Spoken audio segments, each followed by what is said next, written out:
Paz e luz a todos os presentes. Eu trouxe hoje uma mensagem do Evangelho, que é: honra a teu pai e a tua mãe. Eu vou falar, eu acredito que todos farão uma reflexão sobre a família. Começando a falar sobre piedade filial. Uma passagem de Jesus onde ele disse: quem é minha mãe e quem são meus irmãos? O parentesco corporal e espiritual e as instruções dos espíritos conforme a família. Vamos relembrar alguns dos mandamentos. Não cometas adultério. Não mates, não furtes, não digas falso testemunho, não cometa fraudes e honra a teu pai e a tua mãe. Quer dizer que honra a teu pai e a tua mãe é um dos mandamentos.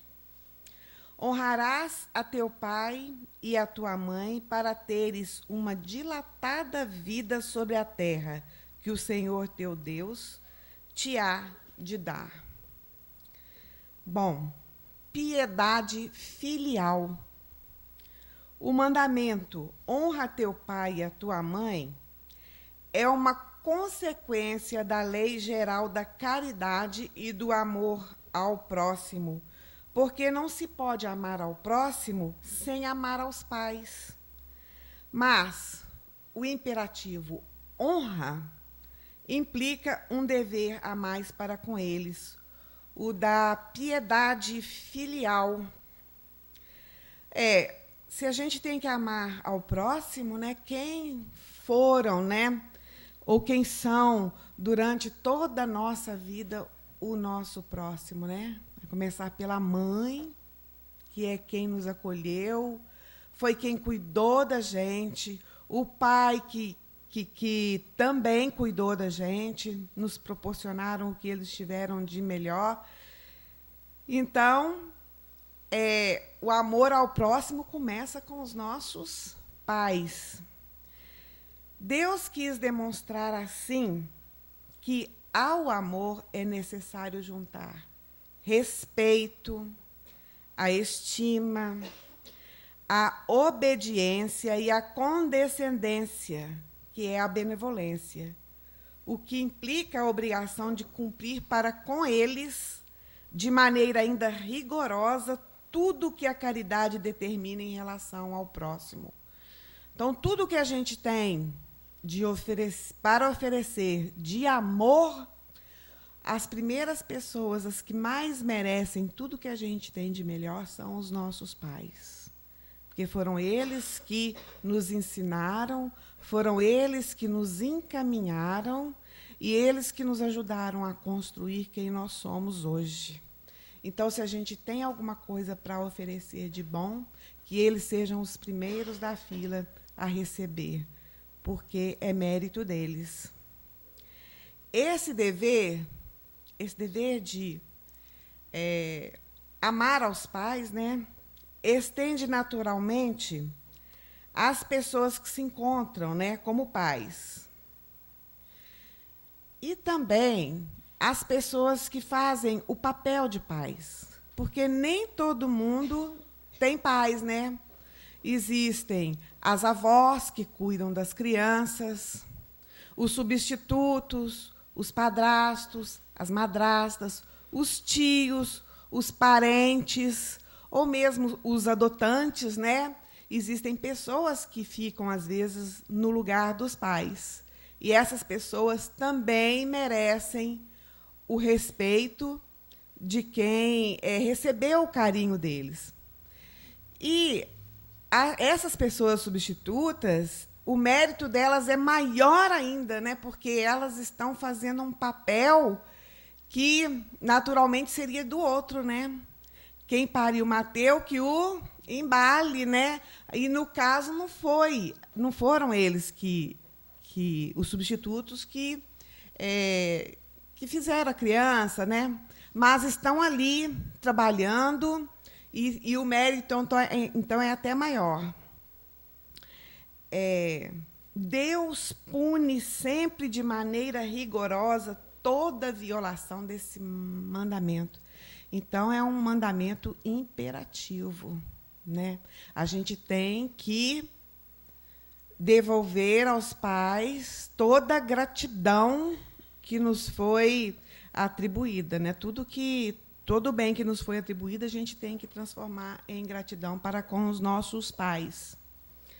Honrar pai e mãe não é somente respeitá-los, mas também assisti-los nas suas necessidades, proporcionando-lhes o repouso na velhice, cercá-los de cuidados, como eles fizeram por nós na infância. Da mesma forma como eles cuidaram da gente na infância, a gente tem obrigação de cuidar deles na velhice. É, sobretudo, para com os pais sem recursos que se demonstra a verdadeira piedade filial.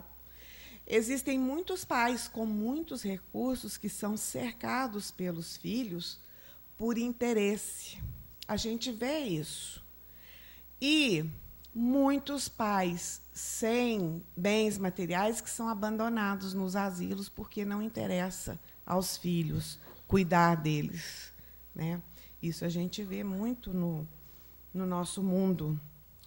Aqueles que dão aos pais o estritamente necessário para que não morram de fome, sem se privar de nada, estariam cumprindo esse mandamento de cuidado, de honrar o pai e a mãe?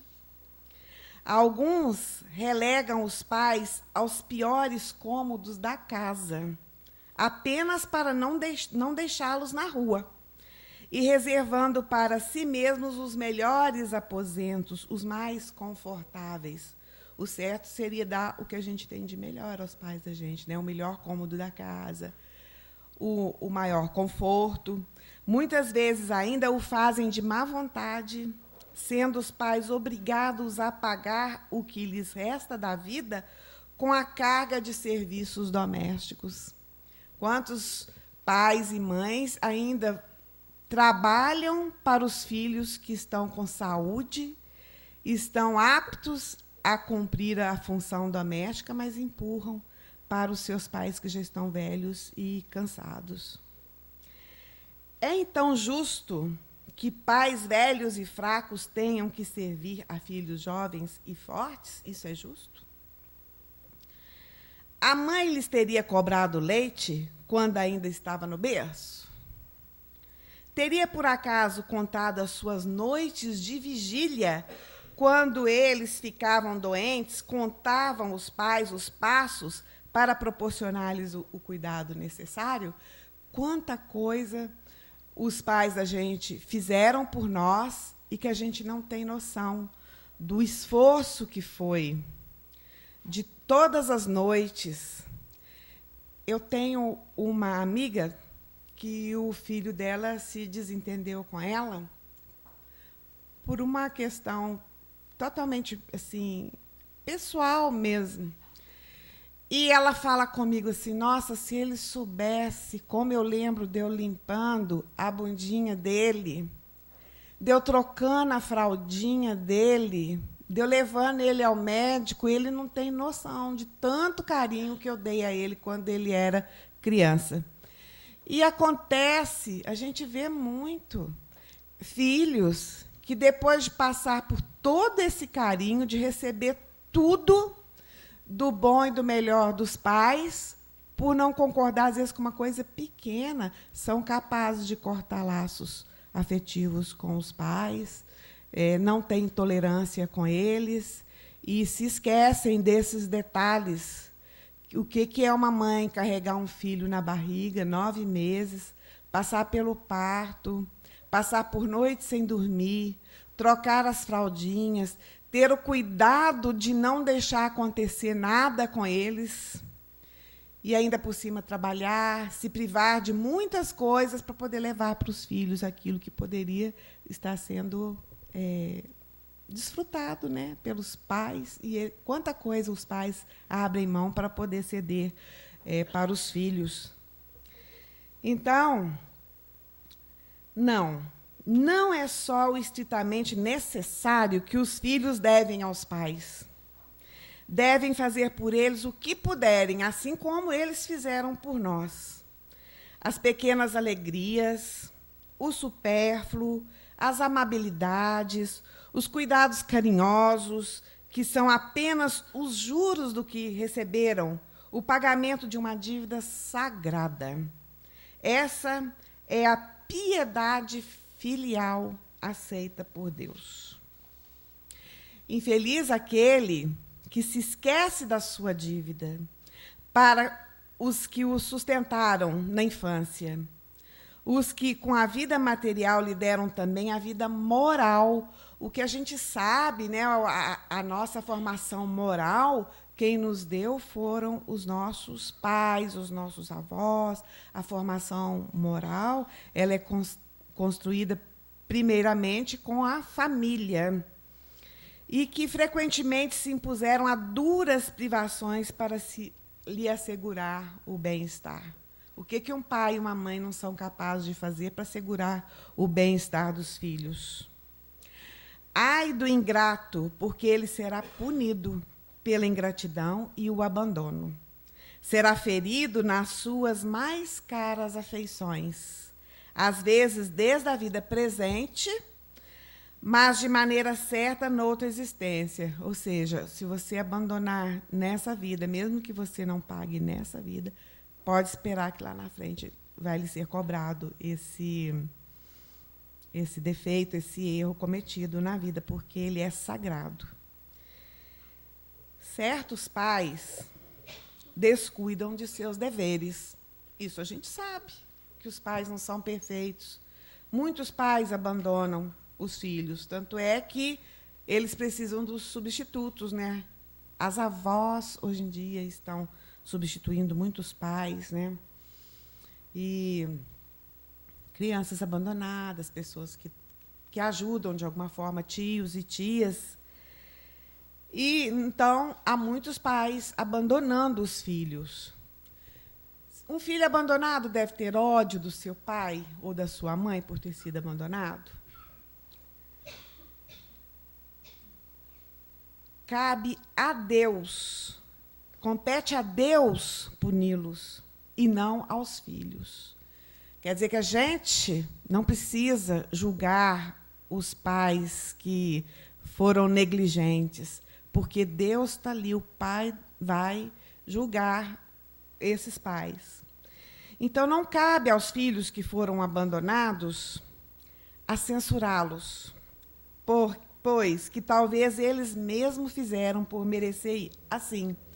É o que eu acabei de falar. Se você não paga nessa vida, você pode pagar numa outra. E você pagando por isso, você pode pensar, eu não tive bons pais, porque eu não fiz por merecer. O dia que o meu pai desencarnou, o meu pai, graças a Deus, eu tive um pai muito presente. E eu escutei claramente um espírito dizendo, você não fique pensando que você tem uma dívida enorme com seu pai, não. Seu pai foi muito bom para você, porque foi merecimento seu, você mereceu esse pai.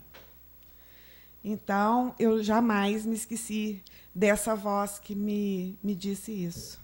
E eu estou colocando agora porque está encaixando direitinho, que até os pais que a gente tem é merecimento nosso. Se você não teve um pai responsável, alguma coisa você fez por merecer. Talvez até nem é uma coisa ruim, talvez até é uma aprovação para você se tornar uma pessoa independente, né, uma pessoa mais... de alguma forma, você encontrar um outro caminho sem aquele pai que você precisava de ter essa ausência. É difícil, né? A ausência de pai e mãe é uma coisa... não aconteceu comigo, mas eu penso que deve ser muito duro Qualquer um dos dois, tanto o pai quanto a mãe. Essa ausência deve ser muito dura. Então, se a caridade estabelece como lei que devemos pagar o mal com o bem, ser indulgente para com as imperfeições alheias quer dizer que a gente tem que perdoar, né? Não maldizer do próximo, esquecer e perdoar as ofensas e amar até mesmo os inimigos, quanto essa obrigação se faz maior em relação aos pais. Então, as falhas dos nossos pais têm que ser perdoadas. A gente não paga o mal com o mal, nem para uma pessoa desconhecida, que dirá aos pais da gente. Então, nós não devemos julgar as falhas dos nossos pais, porque Deus está aí para isso. E as falhas deles, a gente tem que aprender a perdoar, porque a gente sabe que a gente também vai ter as nossas falhas. Nós também precisaremos do amor filial, do perdão dos nossos filhos pelas nossas falhas. Então, Jesus disse: quem é minha mãe e quem são meus irmãos? Eu vou ler uma passagem aqui do Evangelho de Jesus mesmo, e a gente vai observar que tem alguma coisa assim meio esquisita nisso aqui. É uma passagem do Evangelho. E me vieram à casa, e concorreu de novo tanta gente que nem mesmo podiam tomar o alimento. E quando isto ouviram os seus, saíram para o prender, porque diziam: ele está furioso. E chegaram sua mãe e seus irmãos. Engraçado, chegaram sua mãe e seus irmãos, é Maria, a que fala de uma forma como se Jesus tivesse irmãos. E, ficando da parte de fora, o mandaram chamar. E estava sentado à roda de um crescido número de gente, e lhe disseram: olha, que tua mãe e teus irmãos te buscam aí fora. E ele respondeu, dizendo: quem é minha mãe? E quem são meus irmãos? E, olhando para os que estavam sentados à roda de si, lhes disse: eis aqui minha mãe e meus irmãos, porque o que fizer a vontade de Deus, esse é meu irmão, e minha irmã e minha mãe. Isso está em Marcos e Mateus. Então, a gente lendo essa passagem, a gente sabe que não foi isso.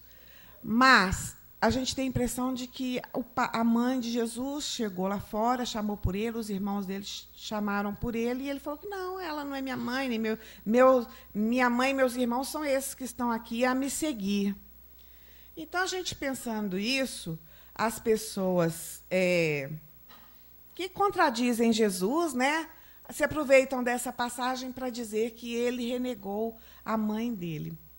Mas certas palavras parecem estranhas na boca de Jesus, pois contrastavam com sua bondade.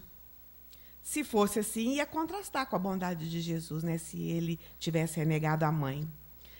E a sua inalterável benevolência para com todos. Os incrédulos não deixaram de se aproveitar disso, para dizer que ele se contradizia a si mesmo. Quer dizer, onde que estaria a bondade de Jesus no momento em que ele não reconheceu a família dele? Certas máximas estão em contradição com o princípio da lei do amor e da caridade. É que as palavras que foram atribuídas a Jesus foram mal reproduzidas, mal compreendidas ou não lhe pertencem. Quer dizer que existem coisas no Evangelho, né, que não são muito claras. Por que muitas coisas no Evangelho não são muito claras? Admira-se, e com razão, de que Jesus mostrar nesta circunstância tanta indiferença para com os seus, e de qualquer sorte renegar sua mãe e irmãos. É porque Jesus falava de uma forma figurada. Então, muita coisa não foi bem colocada e muita coisa não foi bem compreendida. Então, essa foi uma das passagens que as pessoas tiveram que se esforçar para compreender o que realmente Jesus quis dizer naquela hora. Porque Jesus sempre se aproveitou dos momentos para ensinar. Foi um ensinamento e interpretado de uma maneira talvez equivocada ou mal colocada. Quanto à mãe de Jesus, ninguém contestaria sua ternura para com os filhos.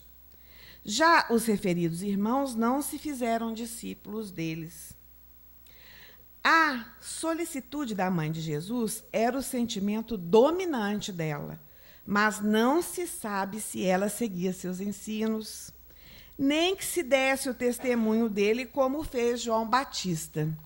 Então, Maria foi a mãe, zelosa, cuidadosa, amorosa, mas não se sabe se Maria seguia, se o interior dela, né, abstraiu os ensinamentos de Jesus, se ela os colocava em prática conforme João Batista colocou ao defender Jesus, a ser testemunho de Jesus. Então, com isso, chegou-se à conclusão de que Jesus queria separar as coisas, queria separar o parentesco corporal do parentesco espiritual. A família dele tinha parentesco corporal, porém, essa parte espiritual de Jesus, essa doutrina toda, né, não se sabe até onde a família de Jesus incorporou aquilo. Apesar de Maria ser pura de sentimentos e amar muito a Jesus. Então, como Jesus jamais renegaria sua mãe, foi necessário procurar outro sentido para as suas palavras. Essas palavras onde ele fala que a família dele é quem estava ali presente, acompanhando o trabalho dele. Foi necessário procurar outro sentido para as suas palavras, quase sempre veladas pela forma alegórica. Jesus falou com muitas alegorias, por isso que é necessário um esforço grande para se interpretar as palavras de Cristo. E a gente sabe que as palavras também não vieram diretamente de Jesus, que foram os apóstolos que escreveram, né? Então, passou, né, pelos apóstolos a escrita do Evangelho. Jesus não perdia nenhuma ocasião de ensinar. Serviu-se, portanto, da que lhe oferecia a chegada da família para estabelecer a diferença entre o parentesco corporal e o parentesco espiritual. E é sobre isso que a gente vai falar agora, sobre o parentesco corporal e o parentesco espiritual. Os laços de sangue não estabelecem necessariamente os laços espirituais. Essa parte que me fez pensar bastante na família, na convivência, nos laços. O corpo procede do corpo, mas o espírito procede do espírito, porque esse existia antes da formação do corpo. Quer dizer que a gente vai numa família, né? Mas o espírito já é muito mais velho que o corpo, é novinho, mas o espírito já tem inúmeras experiências. O pai e a mãe não geram o espírito do filho, fornece-lhes apenas o invólucro corporal, mas devem ajudar seu desenvolvimento intelectual e moral para o fazer progredir. Então, é obrigação dos pais cuidar dos filhos para fazê-los progredir moralmente e intelectualmente. É a função dos pais. Os espíritos que se encarnam numa mesma família, sobretudo como parentes próximos, são mais frequentemente espíritos simpáticos, ligados por relações anteriores, que se traduzem pela afeição durante a vida terrena. Mas pode ainda acontecer que esses espíritos sejam completamente estranhos, uns para os outros, separados por antipatias igualmente anteriores, que se traduzem também por seu antagonismo na Terra, a fim de lhe servir de prova. Imagina, a gente fica pensando, né, em todos, nesse momento, ouvindo isso aqui, nos amores e nos desafetos que nós tivemos na nossa família. Desde os pais, os irmãos, os primos, os avós, com quem a gente se relacionou melhor, com quem a gente embirrou e tem birra até hoje, por algum motivo, né? Aí a gente fica analisando, né, por que a gente passa por tudo isso, e a gente vem naquela família, e ali a gente é obrigado a conviver, é obrigado a respeitar, porque se a gente não respeitar, não vai dar certo. A gente é obrigado a respeitar, a gente é obrigado a ajudar a pessoa a prosseguir aí para frente, porque a gente sabe que se a família da gente for para frente, se um for para frente, os outros também vão, né? Mas existem nas famílias muitas competições, competição dos filhos, com o amor dos pais, competição de quem consegue agradar mais os pais, se destaca mais na escola, se destaca mais aqui, outros que dão um trabalho que faz com que a família inteira sofra, porque ele está dando aquele trabalho, ele não vai para frente, ele não prossegue, a família inteira se preocupa com ele, a família inteira trabalha com ele, e ele não aceita, ele não vai para frente, ele não colabora. Então, é de se pensar por que cada família tem ali aquele problema, cada família tem um irmão, um filho mais difícil. Já existe até um ditado que fala: os dedos das mãos não são iguais, né? Para justificar a diferença dos filhos, porque que uns são diferentes dos outros. E é um trabalho enorme para os pais, né? Os pais têm que aprender a administrar todas essas diferenças. E os verdadeiros laços de família não são, portanto, o da consanguinidade, mas os da simpatia e da comunhão de pensamentos que unem os espíritos antes, durante e após a encarnação. Às vezes você tem amigos que você considera um amigo ou uma amiga que você considera um irmão, né? A minha filha tem uma amiga que ela fala que é irmã, que ela não teve. Então, isso mostra que não é o sangue que nos torna afins. Às vezes a gente tem mais amizade, né, com pessoas que nem são da nossa família. A gente tem mais apoio, mais afeto, mais afinidade com pessoas que não são da nossa família do que dentro de casa. Muitas vezes a gente encontra numa outra pessoa, sem nenhum laço de sangue, esse apoio que a gente gostaria que fosse na família, mas que nem sempre a gente encontra na família.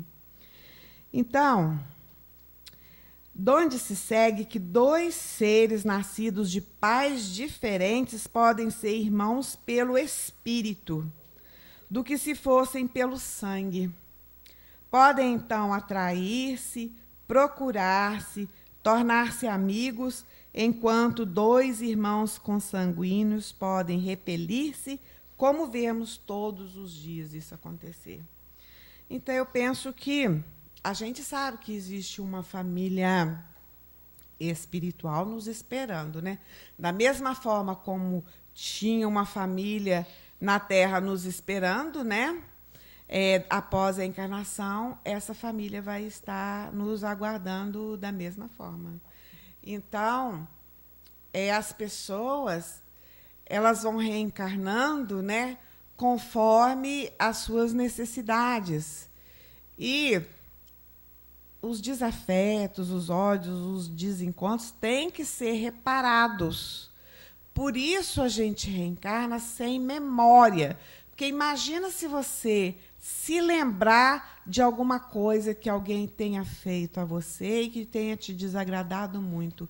A gente tem muita dificuldade de perdoar, a gente não tem facilidade para perdoar. É mais fácil a gente continuar com aquele rancor do que perdoar. Por isso a gente vem com essa memória desligada, para a gente ter a oportunidade de resgatar aquele amor. Suponhamos que você tenha tido um grande desencontro numa encarnação. Por exemplo, foi assassinado por alguém. É uma coisa difícil de perdoar. Mas aí você vai nascer. Você vai nascer e vai ter aquela pessoa como filho nessa encarnação.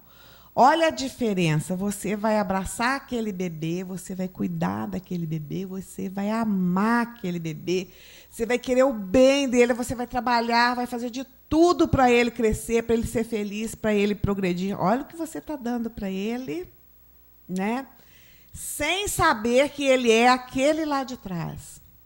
Vai que você retome a sua memória e recorde lá atrás quem ele é. O que vai prevalecer? O amor de agora ou o ódio de outrora? É lógico que vai ser o amor de agora, porque o amor de agora, ele foi seu filho, você perdoa ele de tudo, de tudo. Todo o passado, aquele amor que você está atribuindo àquela criança, àquele bebê, a gente quer tanto bem para o filho da gente, que a gente não vai estar nem aí para o que ele fez no nosso passado. Aí isso é coisa do passado, agora o que está valendo é o presente, é daqui para frente, e você construiu um laço de amor. Os laços de amor, eles são construídos com a convivência. Por isso que a gente vem em grupo, vem em família, porque a gente vai ter que progredir juntos, desenvolver, resolver os problemas juntos, desenvolver maneiras de prosseguir, e todo mundo sabe que a gente só vai para frente com o amor. Então, é o amor familiar que vai fazer com que todos se desenvolvam juntos. E aí vai ser uma construção sem volta. A construção do amor não tem volta. É só daí para frente. Ela só vai aumentar, aumentar e aumentar.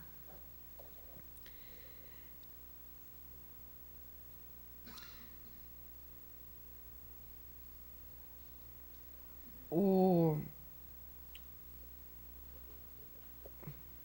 problema moral que só o Espiritismo, pela pluralidade das existências, pode resolver e explicar. É isso que eu acabei de falar. Somente por várias existências, somente essa explicação do Espiritismo é que consegue fazer com que a gente entenda o que a gente está passando dentro da nossa família.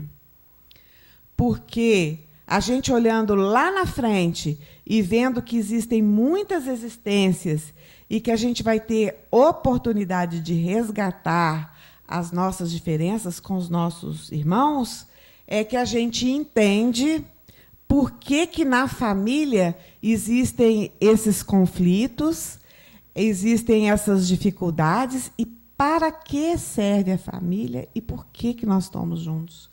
E é bom a gente discutir isso para a gente chegar em casa e já começar a olhar para os nossos irmãos, para os nossos pais, com mais amor. Porque é só o amor que vai curar as feridas da família. Só o amor. Não adianta ficar remoendo ódios, remoendo angústias, coisas do passado, não. A gente vai ter ali que aprender a perdoar e a amar. Então, há, portanto, duas espécies de famílias. As famílias por laços espirituais e as famílias por laços corporais. A primeira, que são de laços espirituais, são duradouras, fortificam-se pela purificação e se perpetuam no mundo dos espíritos através das diversas migrações da alma. Vai se perpetuando esse laço espiritual, ele só aumenta. E a segunda família, que é a família de sangue, elas são frágeis como a própria matéria, extinguem-se com o tempo e quase sempre se dissolvem moralmente desde a vida atual. Às vezes eu fico pensando, o meu pai já desencarnou, a minha mãe já está com 80 anos. Eu fico pensando, dizem que quando a mãe desencarna, né, a família... Diz que quando o pai desencarna, a família separa. E quando a mãe desencarna, a família se une. Mas será que vai acontecer isso?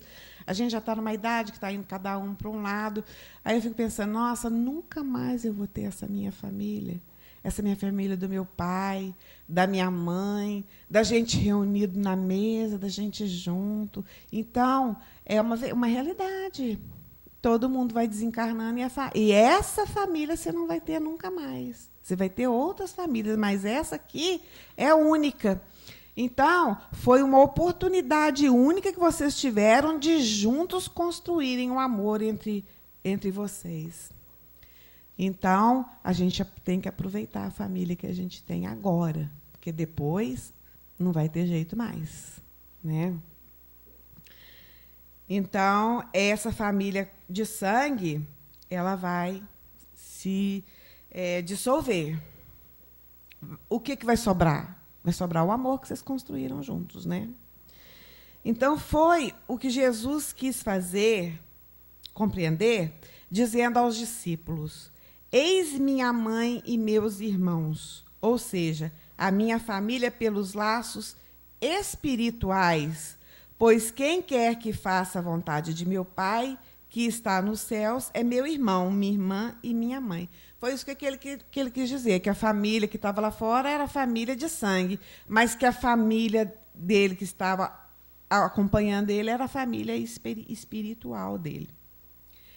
Então, eu vou colocar aqui a instrução de Santo Agostinho, que ele ditou lá em Paris, em 1862, lá para o Allan Kardec, quando ele estava construindo o Espiritismo. E o título é A Ingratidão dos Filhos e os Laços de Família. A ingratidão é um dos frutos mais imediatos do egoísmo e revolta sempre os corações virtuosos. Mas a dos filhos contra os pais tem um sentido ainda pior. Quer dizer, que a ingratidão para com os pais é a pior de todas. Quando o espírito deixa a terra, leva consigo as paixões ou as virtudes ligadas à sua natureza, e vai no espaço aperfeiçoar-se ou estacionar até que deseje esclarecer-se. Alguns, contudo, levam consigo ódios violentos e desejos de vingança. São o que a gente tem de pior, né?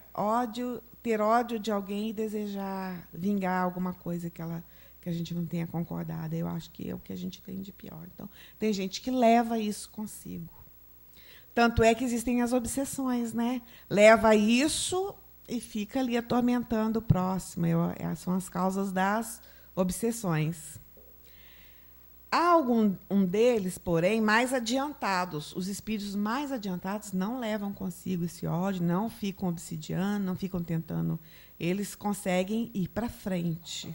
Eles não param por causa desses sentimentos.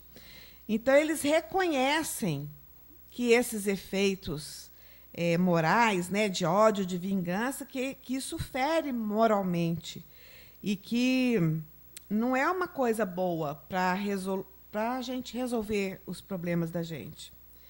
E compreendem que, para se dirigirem a Deus, só existe uma senha. Tem uma senha para a gente chegar a Deus. Essa senha se chama caridade. Não há caridade sem esquecimento das ofensas. Está tendo Pai Nosso, né? Perdoai as nossas ofensas, assim como nós perdoamos. Nós tentamos perdoar, né? Porque não é todo mundo que consegue. Então, sem a caridade, sem o esquecimento das ofensas e das injúrias, não há caridade. Com ódio no coração e sem o perdão. Não adianta ficar guardando ódio, não adianta não perdoar, não se movimentar para fazer a coisa ficar diferente. O ódio endurece a gente, mas a partir do momento que a gente consegue aprender a dar a volta, né, ver por outro lado as coisas, estudar, perceber que não é bem por aí, né, a gente consegue fazer as coisas caminharem. Então, quando o espírito se recusa a perdoar, ele volta ao corpo na família daquele que ele detestou. Aí, ó, vai ficar juntinho, no mesmo quarto, ó. Esse contato incessante dos seres que ele odiou é uma prova terrível. Dependendo do grau do ódio, né? Dependendo da coisa como foi, né? Ficar ali convivendo na mesma família é uma prova. Assim ele será o amigo ou inimigo em cujo meio foi chamado a viver. O que você prefere? Ser amigo do seu irmão que dá trabalho ou ser inimigo dele? Ser amigo do seu irmão com quem você guarda aquela... Você não tem consciência, lembrança, né? Consciente. Mas lá no inconsciente você sabe, né? Você, o seu espírito sabe. Então, e você é obrigado a conviver como irmão, você vai ser obrigado a trabalhar o amor ao próximo, porque ele será o seu próximo. Então, ó espíritas, compreendei neste momento o grande papel da humanidade. Lembrai-vos de que a cada pai e a cada mãe, Deus perguntará: que fizeste da criança confiada à vossa guarda? Coincidentemente, o nosso amigo falou no começo, né, que vai ter... Você falou de pais, né, vai ter reunião, né, de pais. E... Não recuseis o filho que no berço repele a mãe, nem aquele que vos paga com a ingratidão. Não foi o acaso que o fez assim. Quer dizer que a gente tem que abraçar os filhos da gente com todos os defeitos que ele tem, gostando dele ou não. A gente tem que encaminhá-lo. Mães, abraçai a criança que vos causa aborrecimentos e dizeis para vós mesmas: uma de nós duas foi culpada. Quer dizer que o problema está ali, no relacionamento, seja lá qual o problema que está aborrecendo essa mãe. Mas alguém ali teve culpa para que aquilo acontecesse. E é o momento do reajuste, é o momento de colocar em ordem aquilo que no passado aconteceu e que não, um problema que não foi solucionado. Está na hora de solucionar da melhor maneira possível. Então, por isso que a gente tem que aprender a pensar bem. Não agir só pelo instinto, não agir só pelas emoções e pelos sentimentos. A gente tem que aprender a pensar bem para a gente resolver os problemas de relacionamento dentro de casa. Falar assim, será que está certo eu tratar meu irmão dessa forma? Será que eu não podia fazer um pouquinho melhor por ele? Será que eu não podia ser um pouco mais carinhosa, um pouco mais atenciosa, dar um pouquinho mais de mim? Será que assim ela também, a minha irmã, meu irmão, não melhoraria comigo? E não tem erro, é o caminho. É o amor que vai fazer com que a família se una, com que ela seja vitoriosa no propósito de terem vindo juntos para resolver juntos os problemas. Merecei as divinas alegrias que Deus concedeu à maternidade, ensinando a essa criança que ela está na terra para se aperfeiçoar, amar e abençoar. Então, a função dos pais é essa, né? Encaminhar os filhos moralmente, intelectualmente, para que ele melhore. E, naturalmente, qual mãe que não vai melhorar junto com o filho na medida em que ela o está ajudando, na medida que ela o está encaminhando? Os dois ganham com isso, né? Então, se a gente ajudar o nosso próximo, que é principalmente nosso pai, nossa mãe, nossos irmãos, a nossa família, todo mundo só vai ganhar com isso. E é para isso que nós estamos, que nós viemos em família. Deus faz as coisas direitinho, coloca cada um naquela família direitinho para resgatar, para construir. Tudo tem um propósito. Ninguém nasce numa família ao acaso, não. Já vai direitinho para o lugar certo para passar pelas coisas, para o próprio melhoramento. Então, é isso que eu trouxe para falar com vocês essa noite. Que Deus abençoe a família de cada um de vocês e que vocês façam uma reflexão de amor e construção na vida diária, cotidiana, dentro da casa de cada um. Muito obrigada pela atenção. Boa noite, paz e luz a todos.